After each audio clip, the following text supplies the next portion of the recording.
목요일 오후 오늘도 김종대 교수님 오셨습니다. 안녕하십니까? 안녕하십니까? 네. 네. 태풍을 뚫고 비바람을 뚫고 오셨습니다. 글쎄 말이에요. 예. 이제 서울은 비가 많이 와요. 이제 많이 또 오기 시작했어요. 바람이 좀 많이 불 것 같습니다. 네. 자, 태풍 오늘 오전에 거제 아침에 상륙을 해가지고 계속 네. 올라오고 있는데 조금 전이니까 밀양까지 올라왔다라는 얘기 나오고 이제 대구 옆을 지나서 네. 북상을 해서 오늘 밤 9시쯤에는 서울과 가장 가까운 지점까지 올 거다라고 얘기를 하고 있는데 이번 태풍은 많이 좀 느리다고 해요. 속도가. 그게 더 고약하죠. 네, 느려서. 그래서 이렇게 한반도를 관통하는 태풍은 1905년 이후로 처음이라 그러거든요. 와. 되게 이렇게 횡으로 지나가지. 네. 이렇게 종으로 한반도를 따라서 북상하는 이게 100년 안에 이런 일이 없었거든요. 그런 점에서 매우 걱정이 많이 되는 상황입니다. 네. 그때 수해 피해가 난 지 불과 한 달이 안 된 일인데 그렇죠. 이렇게 하는 거 보면은 바로 이게 기후 위기 사태가 우리 목까지 와 있다는 거. 그러니까요. 예. 올해 여름이 어떻게 보면 제일 또 시원한 여름으로 기록될 거다 이런 네. 얘기도 나오고 있고 음흠. 비나 뭐 태풍 이런 것도 우리가 그동안 못 봤던 경로와 또 양상을 보여주기 때문에 정말 대비를 잘해야겠다. 그럼요. 예. 네. 그러니까 이런 점에서 지난 수해 때 그 7월 19일이죠. 경북 예천 일대에서 그 실종자를 수색하다가 네. 그 순직한 해병대 고 최수근 상병 예. 이야기를 안 할 수가 없네요. 그렇네요. 예, 최수근 예. 상병 이게 이제 해병대 수사단에서 조사를 한 다음에 음. 경찰에 이첩을 해야 되잖아요. 네. 그 정해진 수순이죠. 그 조사 내용, 초등 조사 그렇습니다. 내용을. 예, 정상적 절차죠. 그런데 그게 절차대로 진행하면 될 텐데 왜 이렇게 난리인 겁니까? 그러니까 우선 군 예. 사법제도를 조금 아셔야 될 게 뭐냐면은 저는 2014년에 그 윤일병 사망 사건, 네. 그때 이제 임병장 윤일병 윤승주 일병 사망 사건 유명하죠. 그렇죠. 그 다음에 2년 전에 공군의 이해람 중사 사망 사건. 네. 그때마다 두 번에 걸쳐서 민관군 국방부 병영혁신위원회가 병영문화 개선위원회가 만들어졌거든요. 네. 그래서 1차, 2차 그 조직을 운영을 했었는데 두 번 다 들어갔습니다. 그렇죠. 그리고 두 번째 병영문화혁신위원회에서는 제가 사법분 과장을 했어요. 군 사법제도 개선을 관장하는 겁니다. 네. 근데 윤승주 일병과 이해람 중사의 사망을 통해 이 장병들의 희생을 통해서 오늘날의 군 사법제도를 만들어낸 겁니다. 그러니까 평소에 그렇게 군 사법제도를 개혁하자고 그래도 뭐 더디고 개혁을 회피하고 하다가 비로소 누군가가 희생됨으로써 예. 오늘날의 이 사법제도라는 걸 만들 수 있었던 거니까 아주 값비싼 대가를 그렇네요. 치르고 만들어낸 건데 네. 주요 골자는 이제 국방부가 군 고위 기득권을 지키기 위해서 제 식구를 감싸는 어떤 사법제도를 그런 걸 근절하기 위해서 몇 가지 조치를 한 거거든요. 우선 사망 사건에 대해서는 민간 경찰이 수사한다. 사망 사건 이게 어떻게 보면 군 내부에서 수사하다 보면은 압력이 있을 수 있고 제대로 그렇죠. 수사가 안 될 수 있다. 이런 것 또 때문에 윗선이 개입할 수 있고 윗선이 제 식구 감싸기 네. 할 수 있고 그래서 경찰에 이첩해서 해라. 그래서 이 제도가 적용된 게 이제 작년 7월부터 적용이 됐습니다. 네. 그리고 군사법원에서 다 관할하던 것을 보통 군사법원만 놔두고 고등 군사법원은 폐지하기로 했어요. 근데 원래는 보통 군사법원, 이 군사법원 자체를 폐지하려고 그랬는데 네. 이게 군의 워낙 강력한 저항 때문에 결국은 이제 중간으로 절충이 된 건데 그게 고등군사법원 폐지입니다. 네. 그래서 2심부터는 민간법원으로 다 넘어가는 것이거든요. 그러니까 경찰이 기소하고 1심은 군사법원, 2심은 민간법원. 그나마 좀 바뀌면서 예. 어떻게 보면은 군 기득권들, 그러니까 윗선 개입 의혹을 좀 배제한 네. 그런 개혁 방안이 됐네요. 그렇죠. 그리고 이제 군의 관할관, 심판관 제도도 폐지해서 법관의 자격이 없는 군 장성이 와서 재판장 노릇하고 말이요. 네, 네. 이런 건 못하게 다 했단 말이에요. 네. 그러니까 이것도 누군가의 희생을 통해서 값비싼 우리가 대가를 치르고 한 건데 이런 모든 제도 개선의 취지는 군이 제 식구 감싸기를 하지 말라는 거거든요. 네. 그래서 제도 개선을 한 거예요. 그럼요. 그런데 이번에 일어난 이번에. 사건이 바로 아, 이 제도 개선 취지에 명백히 도전하는 사례예요. 이게 사실은 해병대는 절차대로 해서 경찰에 이첩을 했는데 이게 항명 뭐 항명수겠지? 뭐 어마어마. 아니 그러니까 해병대 수사단이 예. 항명 집단이고 아, 그 수사단장은 그 집단의 수계라 이거예요. 이 이제 이름을 공개했죠. 박정훈 네. 대령이죠. 맞습니다. 해병대 수사단장. 그래가지고 국방부 검찰단이 네. 장관 지시를 받고 해병대를 가서 초토화 시켜버렸다. 초토화 시켜버렸다. 항명죄를 묻겠다. 항명죄를 묻겠다. 그런데 이 명령 자체가 불법이거든요. 명령 자체가 불법이에요? 예. 왜요? 아니 그러니까 국방부 장관은 개별 사건에 개입 못하게 돼 있거든. 그게 군사 경찰 설치법. 네. 그다음에 시행령에 다 나와 있고. 제가 얘기했잖아요. 사법제도 개혁에 국방부는 네. 저기 사건에 대해서 직접 개입할 수 없다. 그러니까 이건 윤석열 대통령 말 그대로예요. 검찰총장 할 때 나는 법무부 장관 부하가 아닙니다. 그렇죠. 그랬던 거 기억나시죠? 네. 자기가 법무부 장관 부하가 아니래. 네. 사건에 대해서 그렇다 이거예요. 그게 군사법에도 똑같은 거예요. 예. 그러면 해병대 수사단이 그 최수근 상병의 지휘 책임이 있는 8명의 혐의 사실이 발견이 된 거를 네. 경찰에 알려줘야 되거든요. 그럼 그걸 기초로 경찰이 수사를 해야 되는데 국방부가 이 사건이 이첩된다 그러니까 황급히 네. 원래 장관이 결재한 건데 결제했어요. 결제한 결제했으면 건데 그대로 가면 되는데. 입장을 바꿔가지고 네. 그러니까 30날 결제하고 31일 날 입장을 바꿔가지고 네. 여기서 이제 장관이 해외 출장하는 바람에 신범철 차관이 총대를 메고 무슨 지시를 했냐면은 혐의 내용, 네. 혐의 대상 다 빼라. 혐의자와 혐의 내용 다 빼라. 다 빼라.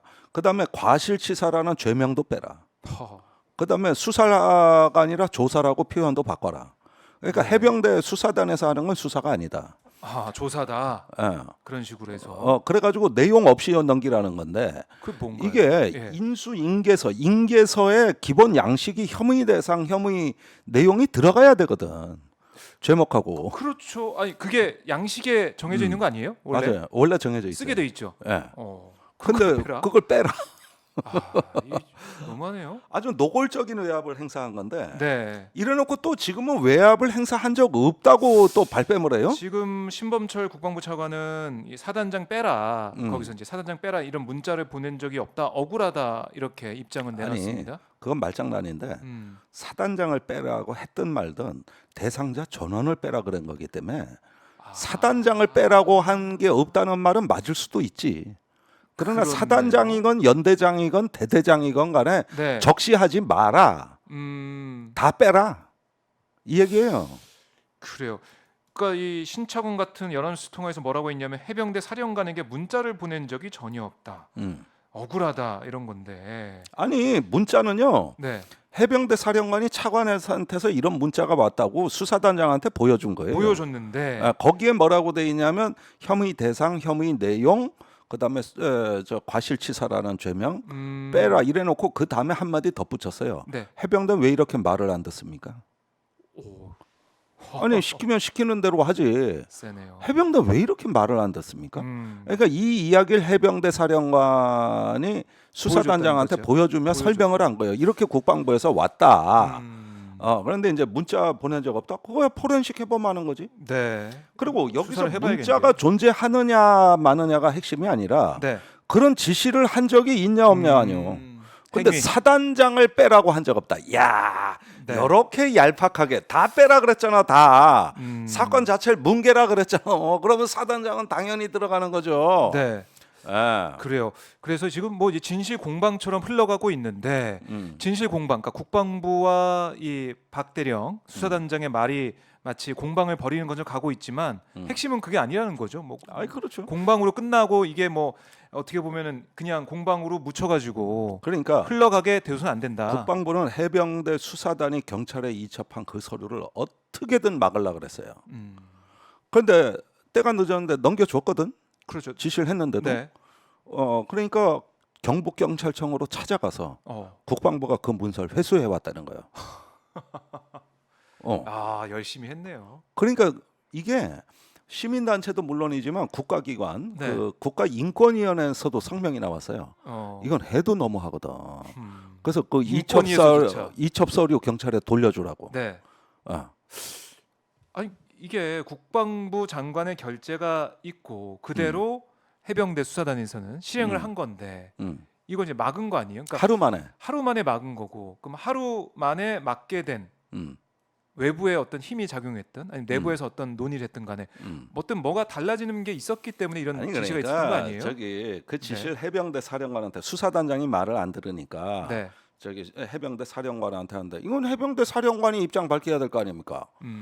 차관이 저렇게 주장하는데 지가 지시해놓고 지가 안 했다 그러면 지시 받았다고 얘기하면서 수사단장을 불러들인 건 해병대 사령관인데 그러면 그렇네요. 없는 사실 얘기했다는 얘기야? 없는 사실을? 아니 그다음에 지시를 안 했으면 왜 항명죄로 거냐고. 항명이란 말의 뜻이 뭐야? 명령을 안 지켰다는 네, 거 아니요. 명령 불복종. 근데 지시 명령을 안 했다며? 네. 그럼 어떻게 항명죄야? 그럼 지시를 도대체가 한 거는 맞다. 말이 안 되는 소리를 하고 그러니까 그 지시 내용은 뭐냐면 법적 검토가 필요해서 보류하라 그랬다는 건데 네. 그 법적 검토가 지금 얘기하는 혐의 내용, 혐의 대상, 죄명 아니요. 네.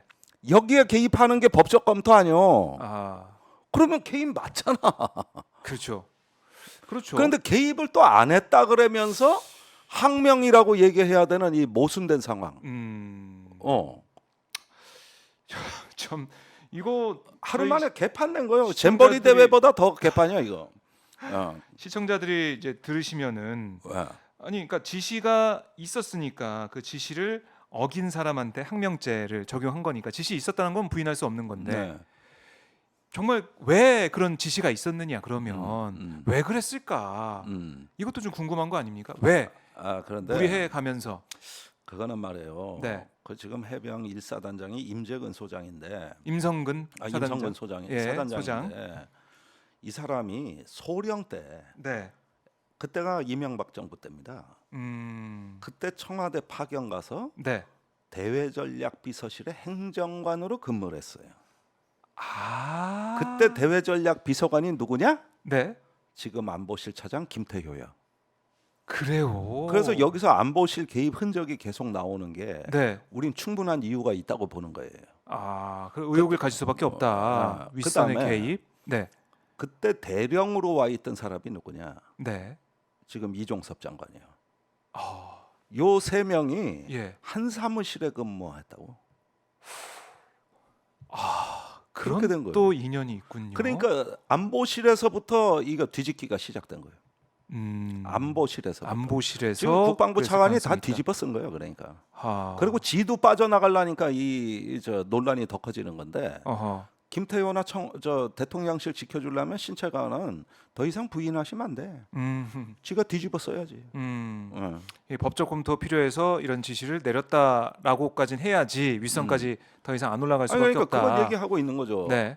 이게 항명죄로 해놨으니까 아무 일도 없었다고는 할 수 없는 할 거고. 수는 없는 거고. 그러니까 법적 검토가 필요해서 그랬다. 네. 그래서 신범철 차관하고 국방부 법무관리관 두 명이 이제 해병대 압력을 행사한 거거든요. 그리고 해병대 사령관한테도 사실 언론에는 안 나왔지만 해병대 사령관은 더 놀라운 얘기도 했어.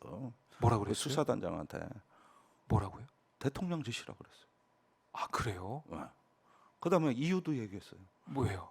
그러면은 다 사단장 처벌하면 앞으로 사단은 누가 지키냐. 그러니까 이태원 참사 때하고 똑같은 거예요. 그때도 현장에 책임 있는 사람한테 책임을 딱딱 물어야지. 네. 왜 두리뭉실하게 책임 묻냐 이거예요. 윗사람들한테. 그래서 윗선은 책임 안 경찰청장하고 행안부 장관 봐줬잖아. 묻고. 네. 대통령 장관이 직접 방탄했잖아요. 네. 그거하고 같은 논리지 뭔 논리야? 그렇네요. 대통령실 회의가 있고 나서 대통령이 역정을 냈다 그랬는데 네. 왜 처벌하냐고. 그러니까 자 이걸 보세요. 예. 이게 지금 앞으로 줄줄이 고구마 줄기처럼 다 딸려온다고. 한두 명이 관련된 게 아니에요. 네. 그러는데 이건 강한 권력이 개입된 사건인데 제가 한 가지 이 사건과 한번 비교해 보시라고 소개해드릴 이야기는 네. 작년 10월 21일 날 서욱 전 국방부 장관이 구속됐잖아요. 그때 구속 사유가 뭘까? 뭐였죠? 사유가? 그때 예. 그 2년 전에 서해에서 해수부 공무원이 피격당했을 때 북한에서 네. 그때 민감한 군사 자료가 있었다고. 감청 자료, 음. SI 첩보 네, 저희가 아. 한창 얘기했었죠. 그걸 갖다가 네. 통합 군사정보 관리 체계 밈스라는 내부망에 띄워놓은 거를 이건 삭제해라 그랬거든. 네. 근데 왜 그랬을까? 너무 민감한 자료를 예하 부대가 무분별하게 다 보면 이게 다 혼란에 빠질 수 있다. 그러니까 이런 자료는 저기 삭제해라. 네. 그런데 이게 원본을 삭제하라는 얘기가 아니라 내부 유통망에서 삭제하라는 얘기거든요. 아. 그러면 그럴 수도 있고 아닐 수도 있는 건데 구속이 됐어요. 여기에 직권남용하고 전자공용물 손괴죄 이 두 가지 제목으로 구속이 됐거든. 네. 그러니까 검찰이 구속했다고. 구속을 했죠. 그러면 개별 사건에 대해서 뭔 자료를 이렇게 저기 지워라 말아라 이렇게 한 게 불법이라는 얘기인데 하물며 이번 사건은 네. 자료 자체를 아예 통째로 바꾸라든가 아하. 경찰에 이첩하지 말라든가 이건 아예 사건의 초동 수사부터 개입하겠다는 얘기거든. 네. 처음부터. 그러면 할 때부터. 서욱 장관 구속되는 걸 지금 국방부 장관이나 국방부 수뇌부는 다 눈 뜨고 봤잖아. 개별 사건에 개입하면 어떻게 된다? 적골 난다는 걸 봤잖아. 아. 그런데 이번에 대담무쌍하게 네. 그것도 노골적으로 개입을 해가지고 자료를 뭐 어째라 바꿔라 네. 뭐 어째라 8명에 대한 혐의 사실을 뭐 가려라 이건 범죄도 똑 떨어지는 범죄지. 그러니까 서욱 장관은 안 되는데 지들은 되는겨? 그렇네요. 바로 비교가 되네요. 바로 비교가 이걸 직권남용이라고 하는 거예요. 그래가지고 저기 현재 네. 그 해병 수사단장의 변호인들은 국방부를 직권남용으로 걸겠다는 거예요. 그러니까 항명죄로 국방부는 해병대를 걸고 네. 해병대 수사단장은 국방부를 직권남용으로 걸고 예. 이래서 정면 충돌이 된 거죠. 정면 충돌. 이거는 이게 명명백백히 어떤 일이 있었는지 밝혀내야 되고 밝혀낼 수밖에 없겠네요. 국정조사해야죠. 국정조사해야 된다. 당연하죠. 아하. 아니 서욱 장관에 대해서 했던 것과 동일한 조치가 필요하죠. 네. 지금 신범철 국방부 차관이 오후에 국회를 찾아가지고 최상병 순직 사건 관련해 설명하겠다 뭐 이렇게는 하고 있던데 뭐라고 할지는 모르겠지만 이거는 뭐 서로의 진실 공방으로 흐르게 조선 안 되고 국회에서 국정조사를 밝혀내야 된다. 아 그럼요. 그리고 신차관 보고받으면 안 돼요. 그래요? 이 사람은 범죄 혐의자예요. 이 사람 설명받으면 안 돼. 제3자나 객관적인 인물이 조사하게 해야 돼요. 네. 범죄 당사자가 국회 찾아와? 에? 그래요. 그러면 해병대 수사단장도 똑같이 불러야지. 이렇게 설명받을 거라면 네. 똑같이 불러야 됩니다. 하하. 그래요. 그리고 오늘 나온 네. 해병대 수사단장의 입장문이 보도가 됐어요. 입장문도 보도가 됐습니다. 거기서 구두로 문자로 다 자기는 확인했다는 거예요. 다 확인했다. 자, 그래서 이걸 문자를 보냈는지 여부부터 해가지고 과연 왜 이런 압박, 윗선의 이 결재까지 난 상황이 왜 이렇게 뒤집어졌는지 하나하나 밝혀내야 된다. 결국 그 방법은 국정조사다. 참 무도한 장관입니다. 네. 어떻게 그래 전임 정부에 있어가지고 그러니까 장관이 고유 업무로 그 정보를 유통망에서 삭제해라 뭐라 이거는 편집장하고 똑같은 일치인 거야 언론사에. 그러니까 기자들이 보고한 정보를 다 보도합니까? 그렇지. 그 중에 취사 선택을 하고, 그렇죠. 독자들에게 잘못 알려질 가능성이 있는 건 지우고, 이렇게 해서 최종 그 신문이 나오는 거 아닙니까? 네. 최종 보도가 나오는 거잖아요. 그렇죠. 그럼 국방부 장관이 그 일을 하는 거지. 모든 정보가 민감한 군사 정보가 모든 예하부대에 다 전파된다 그러면 그 국방이 남아나겠어? 그런데도 그걸 손댔다고 처벌을 해놓고 구속을 시켜놓고 네. 이번에는 아예 통째로 좌지우지 감 나와라 배 나와라 하면서 이번엔 사건을 해병대 수사단은 이제 손떼기하고 국방부 조사본부로 이관하겠다. 그렇게 얘기를 하더라고요. 미친 거 아니야? 아니 이게 조작 은폐 시도가 아닌 뭐야? 오로지 사단장 지키기지.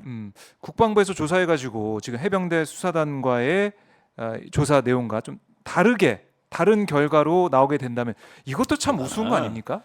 그게 이게 국방부 조사본부가 은폐를 시도하지 않는다면 네. 혐의 내용과 혐의 사실을 밝히는 거는 경찰입니다.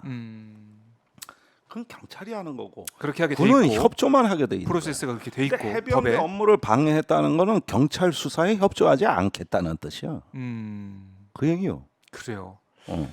아니 근데 이 경찰이 경북 경찰청이겠죠? 이걸 받았으면 수사하면 되는 거 아닙니까? 근데 그걸 또 회수해 갔다는 거. 회수 회수해 간다고 주냐 또? 회사에 간다고.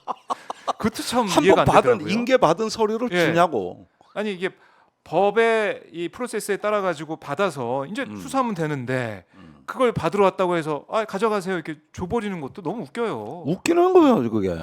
그걸 왜 내줘? 희한합니다. 자, 매사가 이런 식이기 때문에 네. 이번에 잼버리 개판됐잖아요. 네, 잼버리 얘기를 안 할 수가 없어요 지금. 그거 처리도 네, 비슷할 거야. 비슷할 거다. 일대가리 빠져나갈 놈들 다 제해놓고 음, 나중에 이제 하급자 두들겨 팰 만한 정보만 잔뜩 나서 네, 그래서 하는 거지. 이게 뭐 조직위원회가 수사를 받겠습니까? 무슨 뭐 내가 보기엔 전라북도 하고 일선 공무원들만 그냥 여가부 공무원들이 네. 감찰 대상이 되고 처벌받지 않을까 이런 생각이 여가부는 드는데 걔 예상이 돼요. 여가부는 왜? 네, 그러지 않아도 눈에 가시였는데.